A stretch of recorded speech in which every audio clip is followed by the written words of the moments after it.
সবাইকে শুভেচ্ছা জানিয়ে শুরু করছি আরবি ভাষা শেখার একদম নতুন একটি ভিডিও। এই ভিডিওটি তাদের জন্য যারা আরব দেশগুলোতে নতুন এসেছেন বা আসতে চাচ্ছেন। কাজের ক্ষেত্রে তাদের জন্য আরবি ভাষা শেখাটা খুবই গুরুত্বপূর্ণ। তাই খুব সহজে ও খুব দ্রুত আরবি ভাষায় কথা বলতে ভিডিওটি শেষ পর্যন্ত দেখুন। ভিডিওটি ভালো লাগলে চ্যানেলটি সাবস্ক্রাইব করে আমাদের সাথেই থাকুন।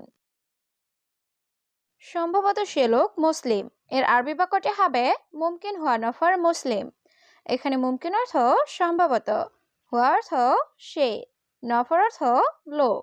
মুমকিন হুয়া নফর মুসলিম, সম্ভবত সে লোক মুসলিম। বস, আমি দোয়া করি এর আরবি বাক্যটি হবে মুদির আনাস্তাউই দোয়া। এখানে মুদির অর্থ বস, আনা অর্থ আমি, সবি অর্থ করা, সউই দোয়া অর্থ দোয়া করি। মুদির আনাস্তাউই দোয়া, বস আমি দোয়া করি। আপনি অনেক ভালো লোক এর আরবি বাক্যটি হবে আন্তা নফর মিয়া মিয়া। এখানে আন্তা অর্থ আপনি, নফর অর্থ লোক, মিয়া মিয়া অর্থ অনেক ভালো। আন্তা নফর মিয়া মিয়া, আপনি অনেক ভালো লোক। আমি তোমাকে বকশিশ দিব এর আরবি বাক্যটি হবে আনা আতিক হাদিয়া ইনতা। এখানে আনা অর্থ আমি, আতিক অর্থ দেওয়া, হাদিয়া অর্থ বকশিশ, ইনতা অর্থ তোমাকে। আনা আতিক হাদিয়া ইনতা, আমি তোমাকে বকশিশ দিব। তুমি কি ভাবছো এর আরবি বাক্যটি হবে ইশফাক্কার ইনতা। এখানে এস অর্থ কি, ফাক্কার অর্থ চিন্তা করা, ইনতা অর্থ তুমি। ইশফাক্কার ইনতা, তুমি কি ভাবছো? আমি বলতেছি কয়টা বাজে এর আরবি বাক্যটি হবে আনা গুল সাকাম। এখানে আনা অর্থ আমি, গুল অর্থ বলা, সাকাম অর্থ কয়টা বাজে। আনা গুল সাকাম, আমি বলতেছি কয়টা বাজে। কেমন আছো প্রিয় এর আরবি বাক্যটি হবে কেবল হাল হাবিবি। এখানে হাবিবি অর্থ প্রিয়, কেবল হাল অর্থ কেমন আছো। কেবল হাল হাবিবি, কেমন আছো প্রিয়। আমি তোমাকে দেখেছি এর আরবি বাক্যটি হবে আনা শুফ ইনতা। এখানে আনা অর্থ আমি, শুফ অর্থ দেখা, ইনতা অর্থ তোমাকে। আনা শুফ ইনতা, আমি তোমাকে দেখছি।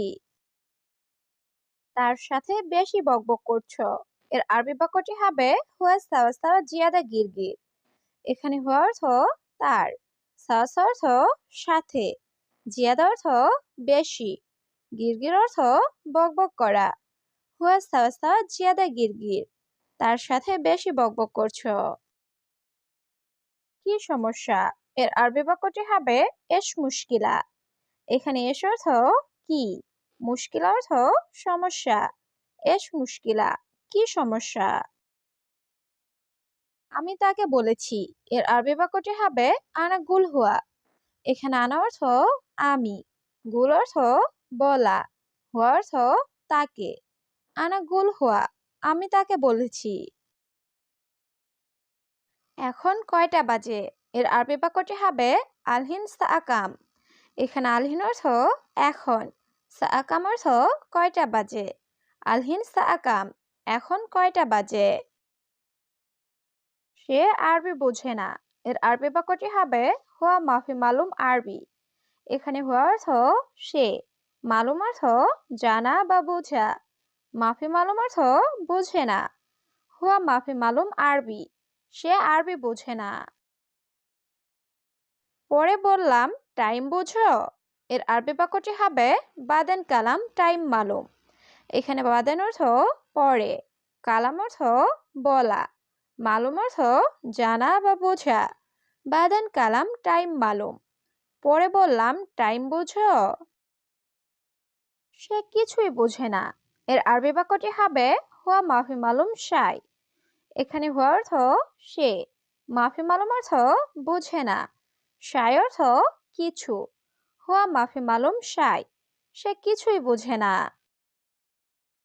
আমার মোবাইল ঘড়ি এর আরবি বাক্যটি হবে আনা জাওয়াল সাআ। এখানে আনা অর্থ আমার, জাওয়াল অর্থ মোবাইল, সাআ অর্থ ঘড়ি। আনা জাওয়াল সাআ, আমার মোবাইল ঘড়ি। সব গাড়িতে আছে। এর আরবি বাক্যটি হবে কুল্লু মজুদ সাইয়ারা। এখানে কুল্লু অর্থ সব, মজুদ অর্থ আছে, সাইয়ারা অর্থ গাড়ি। কুল্লু মজুদ সাইয়ারা, সব গাড়িতে আছে। আপনি রাগ করবেন না। এর আরবি বাক্যটি হবে আনতা মাফি জালান। এখানে আনতা অর্থ আপনি, জালান অর্থ রাগ করা, মাফি জালান অর্থ রাগ করবেন না। আনতা মাফি জালান, আপনি রাগ করবেন না। সে 1 বছর হয় সৌদি এসেছে।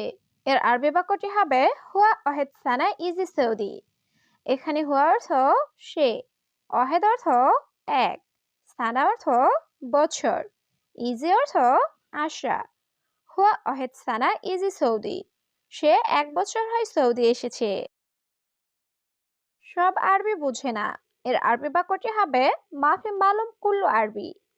এখানে মাফি মালুম অর্থ বোঝে না, কুল্লু আরবি অর্থ সব আরবি। মাফি মালুম কুল্লু আরবি, সব আরবি বুঝে না। একটু একটু বোঝে। এর আরবি বাক্যটি হবে মালুম শোয়াই শোয়াই। এখানে মালুম অর্থ বোঝা, শোয়াই শোয়াই অর্থ একটু একটু। মালুম শোয়াই শোয়াই, একটু একটু বোঝে। সে লোক ভালো, অনেক ভালো। এর আরবি বাক্যটি হবে হুয়া নফর কয়েস মিয়া মিয়া। এখানে হুয়া অর্থ সে, নফর অর্থ লোক, কয়েস অর্থ ভালো, মিয়া মিয়া অর্থ অনেক ভালো। হুয়া নফর কয়েস মিয়া মিয়া, সে লোক ভালো, অনেক ভালো। তোমার মাথা খারাপ। এর আরবি বাক্যটি হবে রাস খারবান ইনতা। এখানে রাজ অর্থ মাথা, খারবান অর্থ খারাপ, ইনতা অর্থ তোমার। রাস খারবান ইনতা, তোমার মাথা খারাপ। আমি সুন্দর নাকি অসুন্দর। এর আরবি বাক্যটি হবে আনা হেলু অলা মাফি হেলু। এখানে আনা অর্থ আমি, হেলু অর্থ সুন্দর, অলা অর্থ নাকি, মাফি হেলু অর্থ অসুন্দর।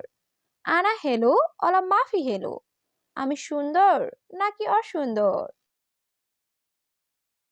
তার মানে কি আমি সুন্দর না। এর আরবি বাক্যটি হবে আনা মোহেলু ইয়ানি। এখানে আনা অর্থ আমি, মোহেলু অর্থ সুন্দর না, ইয়ানি অর্থ তার মানে। আনা মোহেলু ইয়ানি, তার মানে কি আমি সুন্দর না। তুমি অনেক সুন্দর। এর আরবি বাক্যটি হবে ইনতা ওয়াজাত হেলু। এখানে ইনতা অর্থ তুমি, ওয়াজাত অর্থ অনেক, হেলু অর্থ সুন্দর। ইনতা ওয়াজাত হেলু, তুমি অনেক সুন্দর। আমি তোমাকে ভালোবাসি। এর আরবি বাক্যটি হবে আনা হব্বন ইনতা। এখানে আনা অর্থ আমি, হব্বন অর্থ ভালোবাসা, ইনতা অর্থ তোমাকে। আনা হব্বন ইনতা, আমি তোমাকে ভালোবাসি। আজ কাজ নাই। এর আরবি বাক্যটি হবে আলিউম মাফি সুগল। এখানে আলিউম অর্থ আজ, মাফি সুগল অর্থ কাজ নাই। আলিউম মাফি সুগল, আজ কাজ নাই। বাবা আজ আমি অসুস্থ। এর আরবি বাক্যটি হবে বাবা আনা তাবান আলিউম। এখানে বাবা অর্থ বাবা, আনা অর্থ আমি, তাবান অর্থ অসুস্থ, আলিউম অর্থ আজ। বাবা আনা তাবান আলিউম, বাবা আজ আমি অসুস্থ। এখন না, আগামীকাল। এর আরবি বাক্যটি হবে মাফি আলহিন বোখরা। এখানে আলহিন অর্থ এখন, মাফি আলহিন অর্থ এখন না, বোখরা অর্থ আগামীকাল। মাফি আলহিন বোখরা, এখন না আগামীকাল। আহমদ দেখো তো কয়টা বাজে। এর আরবি বাক্যটি হবে আহমদ শুভ আকাম। এখানে শুভ অর্থ দেখা, সা অর্থ ঘড়ি, কাম অর্থ কত, আকাম অর্থ কয়টা বাজে। আহমদ শুভ আকাম, আহমদ দেখো তো কয়টা বাজে। এখানে দাঁড়ানো নিষেধ। এর আরবি বাক্যটি হবে হেনা ওয়াকগেফ মমনু। এখানে হেনা অর্থ এখানে, ওয়াকগেফ অর্থ দাঁড়ানো, মমনু অর্থ নিষেধ। হেনা ওয়াকগেফ মমনু, এখানে দাঁড়ানো নিষেধ। বাসার ভিতরে কেউ নাই। এর আরবি বাক্যটি হবে মাফি আহাদ দাখিল বেইত।